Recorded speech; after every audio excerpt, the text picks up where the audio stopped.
I wasn't bathing. I was so paranoid because of the drug use that I was urinating in water bottles in my room. Mm.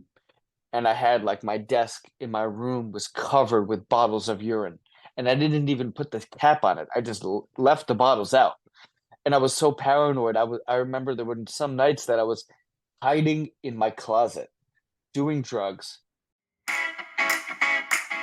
I solemnly swear that I will tell the truth, the whole truth, and nothing but the truth. So help me God. Yeah, hi, everybody. Ron here from The Truth About Addiction. Today's guest is Mitch. Mitch is based in the United States of America. And I'm really grateful to have Mitch on because Mitch is carrying a message of recovery and he's a positive person. He's just written a book. But before we start, people, there's a little bit of homework I need to do, and I don't usually do this. Please subscribe and start liking us. And please also, if this podcast helps you or helps someone you might know, share it. Please share our podcast. We're trying to get a message out to the people to get education and entertainment. You know, we're not just here all about like, you got to do this, you got to do that. We're like, hey, listen, this recovery gig's a lot of fun. Breathing and standing upright is a lot of fun. Yeah. Sitting down and dribbling, I think it's lost its attraction. But anyway, Mitch, welcome to The Truth About Addiction. And what's the Mitch left story, please? Thank you, Ron. I appreciate you having me. Yeah, Mitch left. I go by Mitch Motivates, and I'm honored and grateful to be here. I honestly didn't prepare that much to be here because I know that no matter which way you spin it, just telling my story is going to help someone in some shape or form. This is my story, it's my journey into recovery. And I just know that no matter what I say, I'm going to help someone. So I didn't, Ron, I'm grateful to be here to giving me that chance in this platform. And I second subscribing to your podcast because I did it already. Yeah. So it's a pretty cool that you have me here. So I grew up in a great family in New Jersey, United States of America. Yeah. I didn't see my family abuse drugs or alcohol, didn't see my cousins abuse drugs or alcohol, didn't have it in the family, just grew up great family. But the moment that I tried alcohol, everything changed. I felt this deep, dark, amazing feeling in the pit of my stomach, like warm apple pie on a summer day, you know, and I chased that feeling to the ends of the earth. And this is in high school. I was 15, 16 years old, and it was just normal, like in a friend's basement, but I stepped it up. So as I say, I discovered alcohol, I loved it. And right off the bat, when I started drinking, I started stealing alcohol. I started stealing bottles of wine from friends, from my family. Um, I started having brothers and cousins of friends buy me bottles of vodka, and I would hide it in my room. And I would drink, but I would usually drink alone. When I started drinking, it just made sense to me to drink alone. Because you know what made sense is you drink to get drunk. So I chased that feeling of being drunk and that feeling of being outside yourself. And that was kind of my deal. Like I drank to get drunk, and I started not caring about anything else except how can I get drunk? When can I get drunk? And at first it started on the weekends, but then it carried over to the Mm. week. And like at first it started with drinking, but after a while, I'm 16 years old, you can't go to the store to buy alcohol. So I started smoking weed, smoking marijuana. And I basically use marijuana like I did alcohol. I started around that time making different groups of friends who smoked weed, and I would basically hang out with each one of that group of friends almost every day. So I would have 3 or 4 different groups that I would smoke with every day. And I basically got rid of every friend that I had growing up as a kid and started making new friends. This is the behavior starts changing when we use one of those groups. They were into hard drugs. So I got introduced to cocaine pretty early on in my story. And I remember we were smoking weed, and we would smoke weed for years. It was, and one day she was like, "Would you ever try coke?" And I was, at this point, I was just a daily drug and alcohol user. So I said, "Sure, why not?" And the same behavior, the same thing. I tried coke, and then that was all I wanted. And I would get it from different means, and I would think, why am I doing this with other people? I just want it alone. So I would get it, I would hide it in my room, and I would do it alone and chase that feeling of getting high. It was the same thing over and over again. And there's a debate of, how do you know you're an alcoholic, or how do you know you're a drug addict? Is it nature? Is it just, you are one, or is it nurture? Like, is it the circumstances of how you grew up determine that you would have a problem with alcohol or drugs? I don't know, but from like I said, the moment I tried the first drink, I was off to the races. Yeah. And I don't think it matters. It's just, I started to develop this problem, and I was pretty quickly, in a few years, turned into, from a cucumber to a pickle, turned into a drug addict, Ron. Um, and when I found cocaine, I mean, that's what basically caused me to get in trouble, because it's a pretty expensive habit. And that's when I started really getting in trouble with the law and breaking the law, stealing. I in pretty quickly started almost a daily cocaine habit. I loved it so much. And I remember I would start stealing credit cards, and then you could buy gift cards at like the drugstore back then without an ID. So I would just steal a credit card, buy like a gift card, and use that to buy drugs. I remember I would just do crazy things, but it didn't bother me, because my goal was to get high. Coke was like number one. If I couldn't get the Coke, I would smoke weed. If I couldn't smoke weed, I would drink. And pretty quickly, it was every day. Um, Graduation night from high school, I was high all day. I graduated, and we're going to a party to celebrate. And as I'm leaving this store, a cop car pulls in front of me. And it turned out that we went inside, and we were high.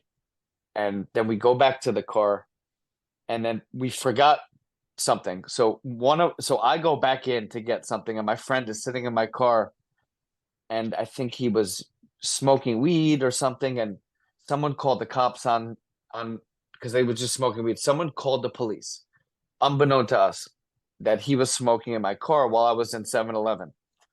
We pull out, and then the cop car cuts me off, like I said, and I spent graduation night from high school being handcuffed to a chair. So it just, like, to me, it was just like I stepped over it. It didn't really bother me. I had some consequences, but I kept using. And if anything, I welcome the kind of like notoriety that came with being arrested. It seemed like I was like a badass. It seemed like, any girl that I thought questioned my toughness, or like, I was starting to develop a reputation that I was doing drugs, doing coke. He got arrested. I thought that was cool at that time. So I kind of welcomed this bad boy image. But looking back now, like, these were all warning signs, that I changed all my friends. That was a warning sign that I had a problem. That I got arrested. That was a warning sign that I had a problem. That I was starting to steal and just be a bad person. That was a warning sign that I had a problem. So I went off to college. I went to Indiana University. It's in the middle of Indiana, so it was hours away from where I grew up. And there, my addiction really took a next level. This is really where I hit bottom.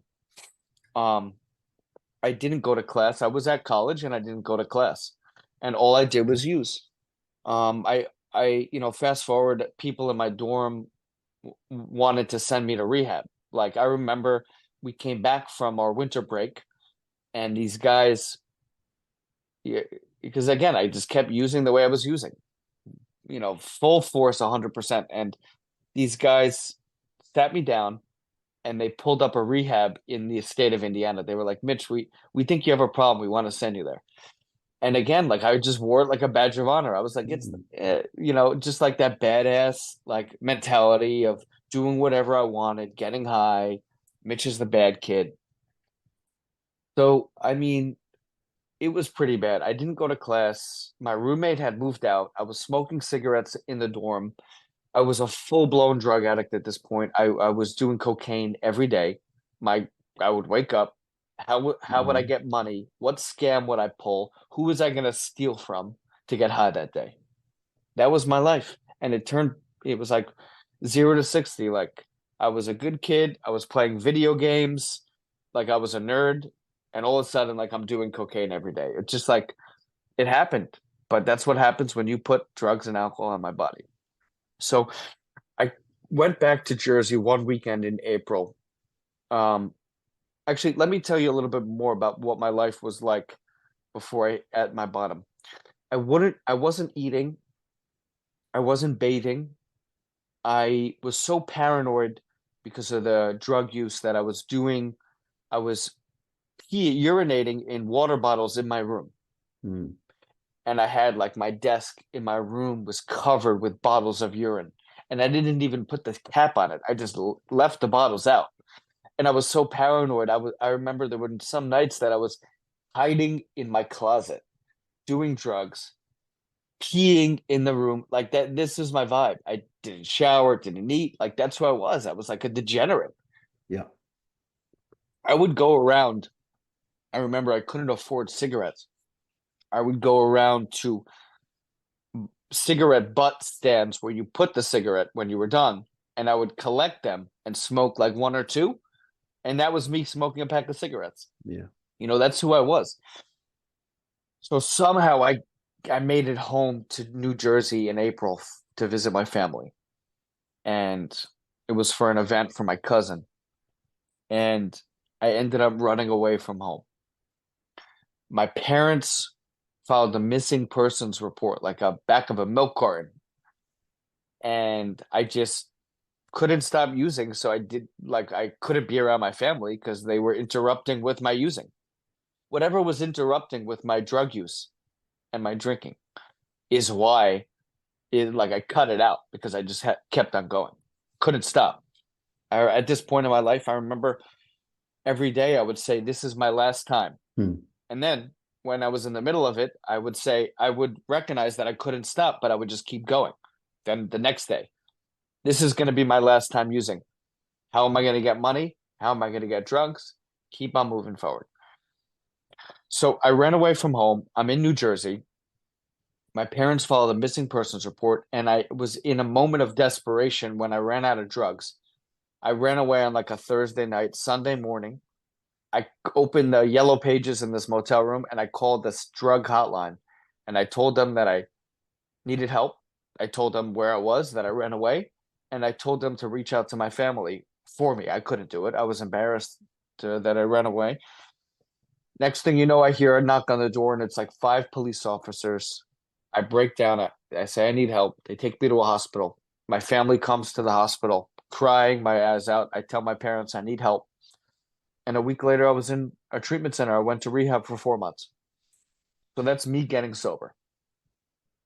Everything you talked about is so beautiful for me because I came from a really dysfunctional family. It was really horrible. But over the years that I've been involved in recovery, I hear this story of good family, good kid, going to school and something flicking. And I love what you said about nurture and nature because I think that's a load of irrelevant philosophical bullshit because it doesn't matter where we got this from. We've got it. Whatever this ailment, addiction, affliction is, we got it. Because we can't use drugs like our buddies did, like when I started smoking pot, my mates would go home. I wasn't going home. When I drank spirits. I never drank beer. It was too slow. Yeah. I was looking for the next fastest oblivion. That's why I liked the harder drugs, because they got me stoned quicker. See, I don't like cocaine. I'm a heroin addict. Okay. Most heroin addicts like the downers. most amphetamine, cocaine users like the uppers. And there's something to do with our physiological bodies. It's got to do with our makeup of our chemicals in our body. I did a podcast with a lady from America, and she talked about the DNA that she's found of addiction. She reckons she's found the DNA of what addiction is. And, and I respect her. She's a doctor. She's done all this work. And I said, that's really good, but find me the DNA for recovery. I love it, Ron. Yeah, I mean, look, I have no time to spend saying why me. And I've, I think that's what contributed to my success so early on. I got sober when I first got the treatment. I was 19. Okay, so this is in 2006. This is over 17 years ago. Now, it took me 2 years to get sober, 2 years of relapsing, and I've been sober now since I'm 21. 2008. My sober date. I've been clean of substances straight up since August 25th, 2008. So this is a long time ago, right? And I've never really spent time saying, why me? It was pretty clear that at 19 years old, when I'm in treatment, when I'm in rehab, when everyone else I know is living their life, it was pretty obvious that I had a problem, and so I don't go there. And that's why it's a nature versus nurture. Like people talk about that DNA. I mean, I don't care. I'm grateful that I found a solution. Yeah. In this process. But so I get sober, and I spent 2 years figuring out, being stubborn and figuring out the hard way that, that 12 step helped me very much.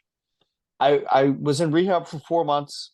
I wanted to stay for a month. Then they were like, nope, you're going to the extended program. You're here for another 90 days. I was like, okay. And so I went through back and forth. I call it the sober buffet, starting in rehab, when I was like, I picked and choose what I wanted. I didn't take everything that they told me. I picked and choose, and that led to a tough 2 years. But overall, net positive, because it's where I was introduced to recovery. It's where I was introduced to 12-step, sober people, young people in sobriety, and it's where I heard stories of people that did the exact same thing I did in a slightly different way. I remember in rehab, someone stole their mother's jewelry and then went to the pawn shop. I stole my brother's video games and went to GameStop to sell it. It's the same thing. Yeah. And so from rehab, I went to the Poconos, and I spent 4 months in a halfway house. And I remember saying to the guy, I want to go to the NA meetings. I did drugs. He's like, shut up. There's no NA around here. You're going to AA. I'm taking you to the 12-step. That's where the recovery is. Sit down and shut up for a year. You have nothing to offer. You're going to listen. He gave me really tough love, this guy, Scotty. But I needed it at the time because I was like a stubborn little kid. And that's kind of what it was. It was I really learned how to live sober when I was in the halfway house after rehab. And again, it was like, I thought I was going to go to the Jersey Shore to live. My family had a house there. I thought I was going to go there. They were like, no, you're going to the Poconos. It's like a wilderness area that people go in Pennsylvania. And that's where I started in early sobriety to really get my sea legs, pick up steam in sobriety. And it was there that I lived with sober guys. I got a car. I was introduced to 12-step. I started to get a part-time job. I started to go to community college part-time, really build some confidence in recovery. And like I said, the sober buffet, I picked and choose what I wanted, sometimes for different reasons. I really didn't listen to like the first year of your recovery. Don't focus only on the recovery. And I got girlfriends, and I didn't really work the steps, and I didn't really do commitments. And I was quick to relapse the second I moved out of the halfway house. I moved into an apartment with some guys from the halfway house, which was good. But the bad was that I was like, I felt like free because I was done with treatment, and I relapsed pretty quickly. And over the next couple of years, like I said, I struggled with like in and out of AA, in and out of, is this for me? But I always ended up back in AA and back in 12-step and back in recovery because they talk in 12 step about the message of depth and weight and the spirituality and higher power, and I was early on. I was introduced to faith and spirituality and my higher power when I was in recovery, and I really believe that that's what kept me coming back. Yep. Because I was told that a power greater than myself will keep me sober, and it did, and I made it back. So I lied to a psychiatrist, and I abused medication, and that was the last time I used. And I remember taking a bottle of pills that was like for a month supply. I took it in a day or two, and I was up, chasing the speed, chasing the Adderall, whatever it was. And then I took a nap. I was high around sober friends, and I took a nap. Like when we were just hanging out, I just went on the couch and fell asleep. I was lying about it. They didn't know I was high. The worst feeling is being high around sober people and lying about it. And I took a nap. When I got home, I went to bed. I woke up, and that was my first day sober. And that was August 25th, 2008. And I say that, and if you notice something in my story, something that's very much helped me, as I like to say, I had smart feet. I kept on going with my feet to where was best for my sobriety. First, it was rehab, staying there as long as I could.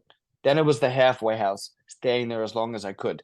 At this point, when I relapsed for the last time, I had moved to a sober college program for students in recovery, and I was around sober people, and I relapsed.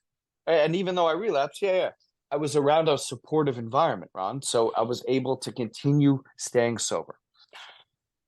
Then from there, I moved to New York City with someone that I met at Rutgers, again, continuing to have smart feet. And even though I was relapsing, I was still, net positive because I was still with sober people. I had the community, and I moved to New York with a sober guy who I met at Rutgers. And I was in New York, when I graduated college, which was by the grace of God, when I was using, I failed out of college and went to rehab. And when I was sober, I made the dean's list. I got okay grades. I graduated. Like, this is a gift. And I started to realizing the gifts of sobriety. And I would only move to New York. I was going to stay in the community around Rutgers University, where all the people that were in the recovery house were living, and they had alumni of the house that we were connected with, or New York, because New York is the home of AA. There's a huge 12-step community, and there's a huge young sober community there. So that was the only other place I felt comfortable moving and having success, and I moved to New York, and that was great. I got introduced at this point to a sober guy. A sober guy hooked me up with an internship for this public relations firm. So I started working after the internship in PR. I thought that was for me. I mean, it was nice to have a job that just be a worker among workers and show up at an office and work, but it really wasn't for me. And I found work in the recovery space pretty quickly. Year 2 or 3 living in New York, I started working in recovery. And I was working for this, gender specific sober living, this recovery company in New York. So it was just the coolest thing for me at that time that I went through this myself, and then I could start working in it when I was in New York and helping guys that just got out of rehab, girls that were now moved to New York to live with us in a safe environment like I had experienced. And, so that was pretty cool. And I ended up being in New York, being sober, and staying with this company for about 6-7 years. And it turned into not the best environment. So I ended up leaving and starting my own recovery company. And that's what formed my brand, Mitch Motivates, which I like to be called now because it's good for the branding, just Mitch Motivates. And what happened at that time is I had a sour taste in my mouth for recovery. It was too many years working and being in recovery. I just needed a break. So I started getting really big into fitness and health and wellness. I started running marathons. I started doing fitness classes. And that kind of like filled the gap of recovery because I just needed a break. It was just at that point, like it was like over 10 years of being in recovery and hearing, it wasn't, I was struggling to keep it new and keep it Yeah. fresh.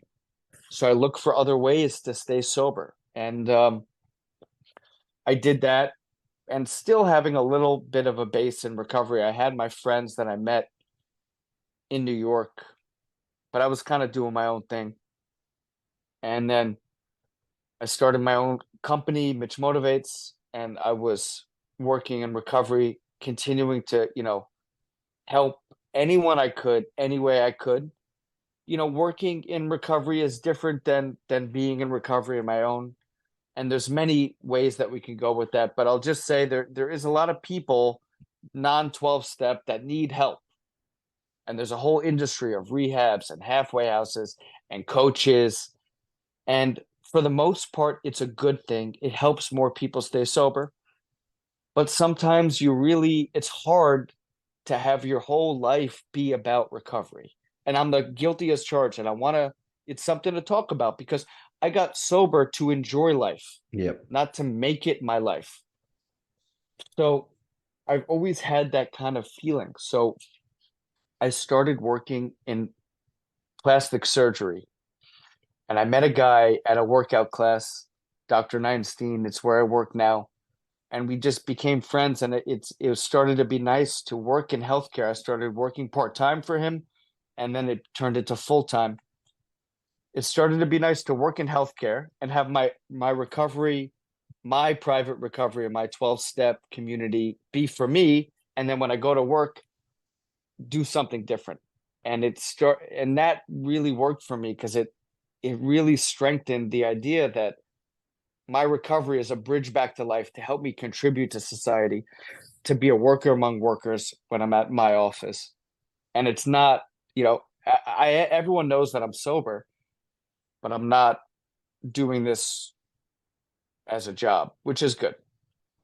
So I'm working for Dr. Neinstein and I'm working in plastic surgery for a couple years. And I start like getting the itch that I miss the recovery work and I miss the day job of constantly working with alcoholics and drug addicts and guys and girls and whoever. So I get the idea through this amazing person that I met. She inspired me the idea to write a book, to write my story. And now that I wasn't working in recovery and I was working for the plastic surgeon, I really had the time to do like a passion project to write a book about my life. And at this point when I started the book, I had 15 years sober. I had all this experience with working in recovery and being in AA, being a really good AA, to go into maybe one meeting every 3 months, to health and fitness and wellness and how that plays a role in my recovery, to all these things. And I was like, let me just write a book. So I decided to write a book about my life in recovery up to now. And each section of my life, I would make it like a self-help book, and I would develop a tip for that section in my life. So when I'm go from rehab to halfway houses to my college sobriety program to New York with a sober guy, like that's part of the book is like, okay, have smart feet, live with people that are in recovery, put your recovery first. And when I got and like each part of my life I had a tip. So it's kind of like not only a memoir and the story of my recovery, but a self-help book to anyone who has substance abuse, mental health, addiction in their family, with their friends. So, and that just came out a couple weeks ago, Yeah. which Good. led me to connect Congratulations. with you, Ron. Yeah, thank Yeah. you. Which led me to connect with you. So now I'm Yeah. here. I've been doing this in and out of recovery for over 17 years. And I think I have a lot of experience with my message and my story to help people. So that's Yeah. what led me to you. Not 100%, man, 100%. And it takes a lot of courage to write a book. People think it's writing a book's about your ego and about all that stuff. It's not. It's about humility. And I Mhm. believe it's also divine intervention of some type. There's a power greater than ourselves that's helped us get clean, the power greater than ourselves that helps us write the book. a power greater than ourselves that brought you and I together. I don't believe in coincidences. I believe that's my higher power's way of keeping his anonymity. Sounds Yeah. crazy, but it's true, you know. And I do believe that we have to recover out loud so that people don't die in silence. That's why I do this podcast. We do this podcast because we want to help people, educate, entertain. But the most big thing is that what you are, what I am, is we're teachers. We're teachers of we teach people what happens when you work a program, and we teach you what happens when you don't work a program. It's that simple. That's why people Yeah. still go to 12-step meetings after many, many years of recovery. I say, why do you still keep going to meetings? I say, because I'm obligated to carry a message. And I want to see what happens to people that don't go to meetings when they come back. Yeah. Because the common denominator with most 12-step programs that I've been around, I've been doing it for 42 years, is that people that stop going to meetings regularly don't stay clean because they stop working a program. Don't get me wrong, there is other ways of getting clean, but not for me. Mhm. I tried everything else. I've gone a year without a meeting. I traveled the world looking for this spiritual thinking that, I went to India and done the meditations in the ashrams. I've traveled to Jerusalem and walked the path of Christ. And I've read the Bible, I've read the Quran, I went to Buddhist teachings for about 7 years, and I've read every Buddhist book, and I had a Gesler that became a Lama, and all I found out was, this is after 42 years of searching, that everything I'm looking for is inside of me. I just got to get the bullshit out of the way so the reality and the honesty and the humility can live, because I suffocated with defects of character. And what came back to me was, and this is my greatest lesson in recovery, is that I'm a human being first, I'm a male second, and I'm an addict third. Stop concentrating on the addict. Yep. Concentrate on the human being. There was a point where I had like 3 therapists. I had a therapist, I had a psychiatrist, and then my psychiatrist told me to check out this other type of therapist. And I was talking to 3 different doctors, and I realized I can't keep on reinforcing. Like, it was way too much work on myself. When you just said that, it just reminded me, and I had this God conscious idea that it was way too much work on myself, continuing to say, I have a problem. I have a problem. I have to work on this. I have to work on this. I have to work on this.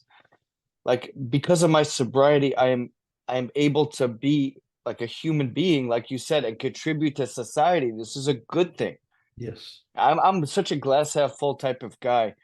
And I do agree that we've been given this divine gift of helping people, and yes, human being first. So well said, Ron. And I always tell people, if you found the easier, softer way, please let me know. Like I say, tell new guys all the time, because I'll be the first one to try it. Yeah. Please, if you found the easier, softer way. And the last thing I wanted to say in response is every single human being on the planet struggles with some shit. Yeah. Every single. My girlfriend's, we spent the day together, and she has an allergy to this type of oil that they use in cooking, So she deals with this, and we deal with it. And I find, and whatever it is, I know everyone struggles with something, but the reason I'm so open about sharing my story with the book, podcast, this, is because talking about what we've gone through and to come out the other end is inspiring to anyone struggling with something. And the hope is that you can get other people to talk about what they've got going on, so they could talk about it and they could get better. The only way to, because that's the first step in getting better, to recognize you have an issue and to talk about it and to seek help for it. Exactly. So I really think that we're doing the world a service, whatever the issue that people have, whether it's a small allergy to oil that it took her like years to figure out she had this allergy, and she was like puking every night. And like, I'm just grateful that she got out, and now we know what it is, and we work around it. So Exactly. Identify it, yeah. accept it, address it. Hmm. And sometimes you have to avoid it. Yeah. I have to avoid alcohol and drugs because I'm allergic to them. Once I put a Hmm. chemical in my body, I can no longer guarantee my behavior. Yeah. Now, many years down the track, you understand with alcohol, let's just point on that one, the biggest drug of all, the drug that's frowned down upon if you don't drink it. What, you don't drink? What's wrong with you? Excuse me? Alcohol's got no medical benefits whatsoever except for to rub on your skin to kill germs and bacteria. There's no health benefits to drinking alcohol whatsoever. And as the more information comes out, it should be banned and it should have a label on it like cigarettes. Yeah. Cigarettes and alcohol are the biggest killers out of all drugs. They kill more people than anybody else, and they cost our system billions and trillions of dollars. But let's not identify that because then we'd lose our taxes. So let's call Yeah. a spade. What's really going on here? All the other drugs, there's no such thing as a good drug. I always say is, why do you use? Okay, I started off as fun. It did. I didn't intentionally pick up a chemical to become homeless, worthless, useless, and in prisons and institutions and sleeping in cars or sleeping in fucking old houses. That wasn't my intention. Not for 1 minute. I wanted to be a drug dealer, the man living in the penthouse and driving the flash cars and sleeping with the chicks. I had that for a very small period of time.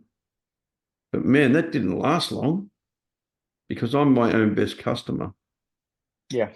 And my whole life revolved around getting drugs, using drugs, and finding ways to get more.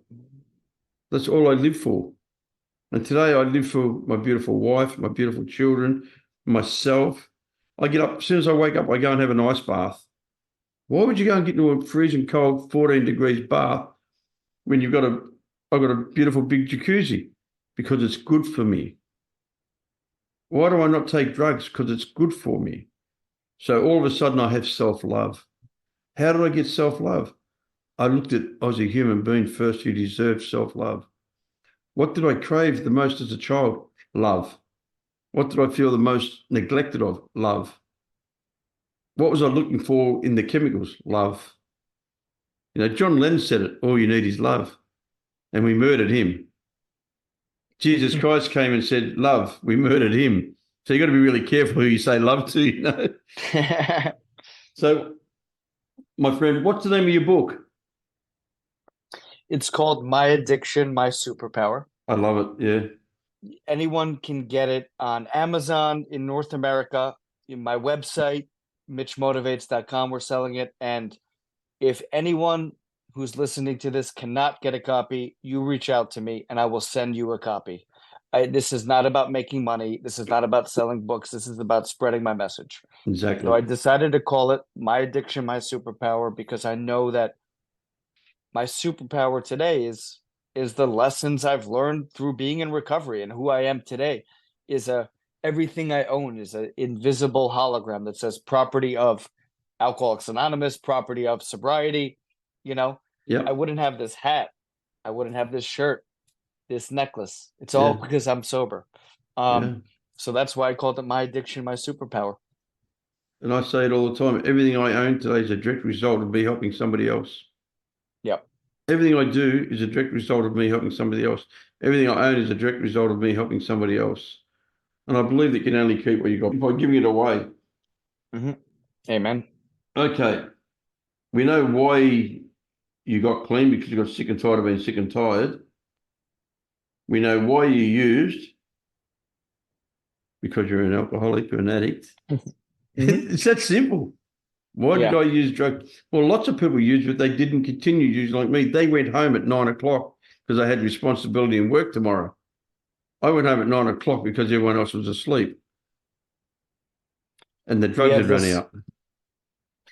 May he rest in peace. This guy at my rehab, his name was Father Bill. He was an amazing person who worked at the rehab I went to when I was there. And he used to say, birds fly, fish swim, addicts use. Yeah, It's just what happens. it's what it is. It is what it is, you know. Hmm. I really like From a Cucumber to a Pickle. I haven't heard that one. I actually wrote that one down. I'm the king of one-liners, and Hmm. man, it's really been lovely talking to you. I'm very attached to New Jersey. I have a friend there who lives in New Jersey. He's a really good mate of mine. His name's Mike Siderio. He has a tattoo Hmm. studio in New Jersey. It's a funny story. 29 years ago, I was I was going out with an American girl I met in San Francisco. I was living in America, and I met this girl in San Francisco, and she came back to Australia. She fell pregnant, and I didn't want any children. And I said to her, this is not going to happen. Let's get a termination. And Mike Siderio owned a tattoo studio in New Jersey. And we were going back to Florida to see her parents. When we were in Florida, I said, I'm going to fly over and see Mike in New Jersey. So I flew from Orlando across to New Jersey to hang out with Mike. And I stayed at his home, and he had this little 4-year-old boy, had the pigtail on the back of his hair, the diamond stud in his ear like the old man. Now, Mike Siderio is not the normal tattooist. Mike Siderio used to be a policeman in New York. The Okay. reason he resigned from the police force because of the corruption. So I became a policeman because I really wanted to help, and I wanted to work with people and save the community. He said, and all I used to do is drive around all day picking up brown paper bags from restaurants and cafes. And Wow. he realized he was a bag man for the mafia as a Wow. cop. So his dad was a cop too, so he resigned. So fast forward a little bit, I go to this house. I'm staying at his house. This little boy goes, "I'll show you where you're sleeping." He takes me to the room. He's 4-year-old, and he comes back and he comes, "Let's watch Lion King together." I'd never heard of Lion King, so we watched Lion King together. So this is 28 and a half years ago. And that kid just blew my mind. And I rang my ex-wife and I said, "You're not having the termination." She goes, "What?" I said, "You're not having the termination." She goes, "What happened?" I said, "I'll explain when I get back to Orlando." And I got a 28-year-old daughter who I love Wow. dearly because of that experience of going to New Jersey, hanging out with Mike, seeing his kids, seeing the family unit, and thinking, Wow. yeah, yeah. Where does she live? She lives in Australia, just lives around the corner from me. Amazing. She What a went back gift, to Ron. she went back to Orlando from the age of 8 to 16. Her mum and I Okay. separated. And as soon as she turned 16, she moved back to Australia to live with me. Nice. She got into trouble and she started drinking and getting out of control when she went back to America. Got it. But, now she's got her own company. She works her ass off, and she's a good kid. She's a woman now. She's a good woman.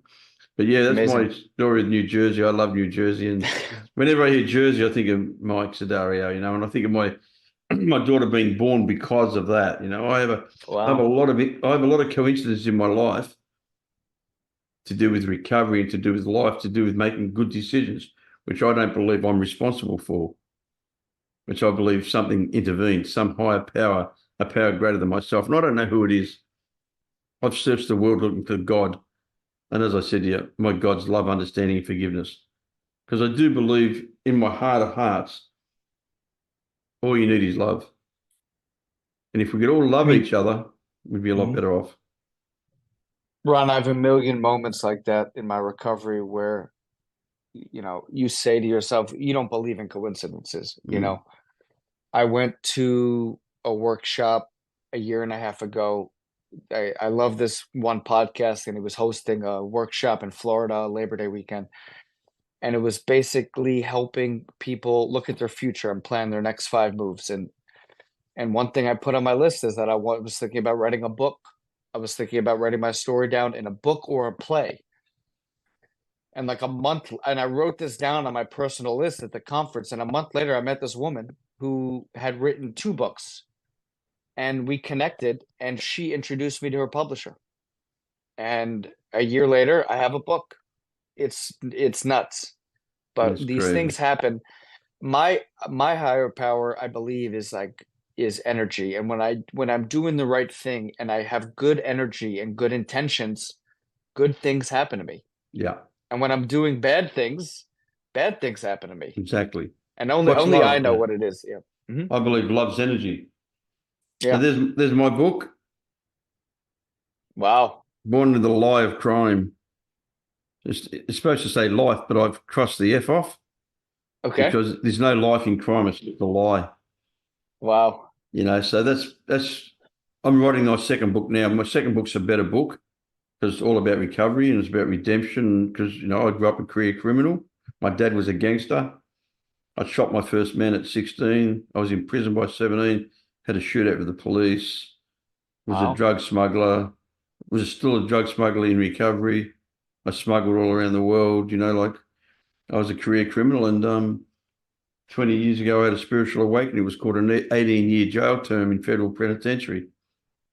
And it was a spiritual awakening, man. It was called a rude awakening at first, and it turned into a spiritual awakening. And I've been home from prison now for 12 years, and all I do is help people, man. That's all I do. But the biggest person I Yes. help is myself. You have a beautiful story, Ron. Yeah, it's crazy, man. When you read the book, you'll see it. Like I'm very blessed. I believe blessed to be alive. I'm very blessed to be who I am, and I'm very proud of who I've become, which is a really hard thing to say as an addict because we don't like ourselves. Mhm. So this has been a spiritual awakening of me. The spirit inside me that woke up was, hey, Ron, you're a human being. You made some mistakes, but that was because of your teachings, your belief systems, your doctrines, your understanding of what life was. Today, my whole understanding has changed. Today, you know what a gangster is? Somebody puts food on the table for his wife and children, whether you're sweeping streets or making corporate decisions in billion-dollar companies.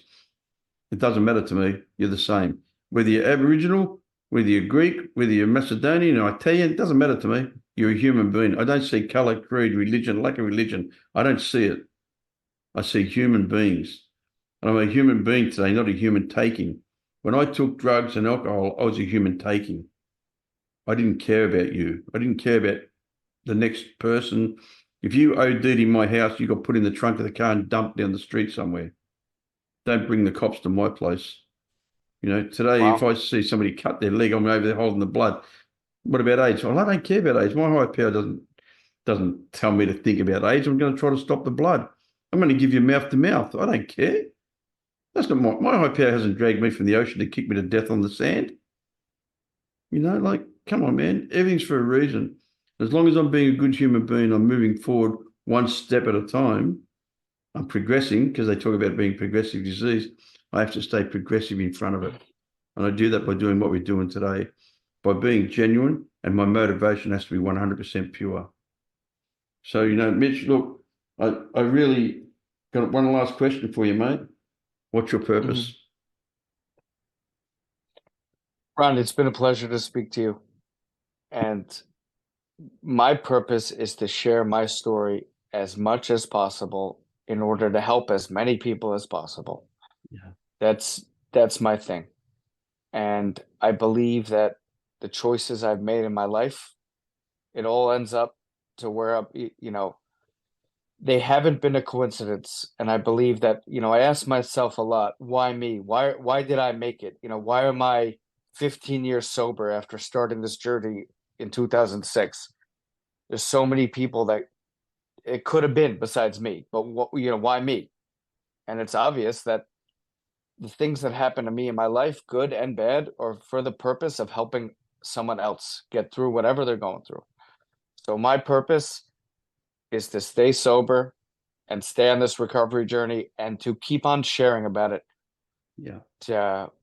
to spread the message around the world to help as many people as possible. And I believe that I have this unique experience with so many different things in recovery, and that is a gift, the experience and the expertise, because now I could talk about so many different things and connect with so many different people. And that's my purpose, Ron. Thank you, brother. I believe we have to serve somebody. Whether it's the devil or the Lord, you've got to serve somebody, you know? Amen. And I serve the Lord today. My Lord. I don't know who it is. I'm not going to put a name on it. But my Lord is love, understanding, forgiveness. And I'm very, very appreciative. And I thank you very much for coming to the truth about addiction. I solemnly swear that I will tell the truth, the whole truth, and nothing but the truth. So help me God.